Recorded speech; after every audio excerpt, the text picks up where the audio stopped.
नमस्कार, मैं doctor Gunjan, gynaecologist, infertility specialist, laparoscopic surgeon and cosmetic gynaecologist, स्पर्श हॉस्पिटल हल्द्वानी। आज मैं आपको बताऊंगी पीसीओडी या पीसीओएस के बारे में। पीसीओडी या पीसीएस को साधारण भाषा में हार्मोनल इम्बैलेंस भी कहा जाता है।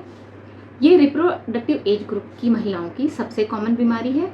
लगभग 8 से 13% महिलाओं में पीसीओडी या पीसीओएस की बीमारी होती है और आजकल की परिस्थितियों में ये पीसीओडी किशोरावस्था की लड़कियों जो एग्ज़ाम की तैयारी कर रही हैं या 10+2 में हैं या स्ट्रेसफुल जॉब में हैं, उनमें ज़्यादा पाई जा रही है।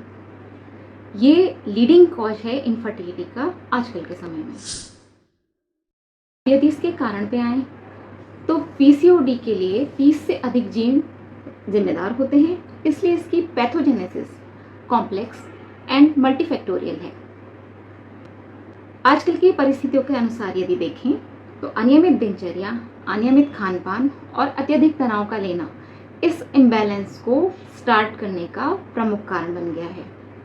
इसके अलावा सेडेंटरी लाइफस्टाइल होना, यानी कि कोई एक्टिव लाइफस्टाइल नहीं है, कोई एक्सरसाइज नहीं है, जंक फूड अत्यधिक खाना, देर रात में सोना, मोबाइल या स्क्रीन का अत्यधिक यूज़ और अत्यधिक तनाव ओवरथिंकिंग इसके प्रमुख कारणों में से एक है। अब इसके लक्षणों में आया जाए तो मोटापा यानी ओबेसिटी, अनियमित साइकिल, यानी कि यदि आपकी मेंस्ट्रुअल साइकिल 35 दिनों से ज़्यादा की हो जाए तो इसको अनियमित साइकिल कहते हैं। चेहरे पे बहुत ज़्यादा एक्ने होना, गंजापन होना, चेहरे पे या शरीर पे अत्यधिक बालों का आना इसके प्रमुख लक्षण हैं। इसके अलावा यदि आप प्रेगनेंसी के लिए ट्राई कर रहे हैं और कंसीव नहीं कर पा रहे हैं, ये भी इसके सिम्टम्स में आता है। लॉन्ग टर्म में देखा जाए, यदि आपने बहुत समय तक इसका इलाज नहीं कराया तो ये आपको हार्ट डिजीज़, बीपी, शुगर की बीमारी कर सकता है, बच्चेदानी के कैंसर की भी संभावना होती है। और क्योंकि ये इमोशनल वेलबींग के लिए भी ज़रूरी होता है तो इस हार्मोनल इम्बैलेंस से आप मरीज जो है भावनात्मक रूप से नेगेटिव हो जाता है, नेगेटिव बॉडी इमेजेस हो जाती हैं, डिप्रेशन, एंजाइटी ऐसे मरीजों में ज़्यादा मिलती है। अब इसके इन्वेस्टिगेशन यानी इसके टेस्ट कैसे पता लगाया जाए कि पीसीओडी हमें है या नहीं है, तो आप अपने डॉक्टर के पास जाएं। 3 या 4 पॉइंट्स से हम पीसीओडी किसी मरीज को है या नहीं है ये पता कर सकते हैं। जैसे कि पहली बात, साइन एंड सिम्टम्स यानी कि लक्षण, कोई मोटापा है, फेशियल हेयर बढ़ रहे हैं, गंजापन हो रहा है, इनफर्टिलिटी है, बहुत ज़्यादा मिसकैरेजेस हो रहे हैं, तो ये इनके साइन एंड सिम्टम्स हो गए। अल्ट्रासाउंड में यदि ओवरी में सिस्ट आते हैं और ब्लड टेस्ट में यदि हार्मोनल लेवल पे हार्मोनल इम्बैलेंस कंफर्म हो जाता है तो हम पता लगा सकते हैं कि मरीज को पीसीओडी है। आपकी गायनेकोलॉजिस्ट कुछ मेडिकल क्राइटेरियाज के अकॉर्डिंग ये डिसाइड करती हैं कि आपको पीसीओडी है या नहीं है और उसके अनुसार इसका इलाज होता है। ट्रीटमेंट, पीसीओडी का एक्चुअल में कोई ट्रीटमेंट नहीं है। अगर ये एक बार हो जाए तो इसका कोई क्योर नहीं है। तो हम क्या कर सकते हैं कि सिर्फ प्रिवेंशन ही इसका बेस्ट उपाय है, यानी कि अपनी लाइफस्टाइल को शुरू से ही ऐसा रखें जिससे ये आपको कभी डेवलप ही ना हो।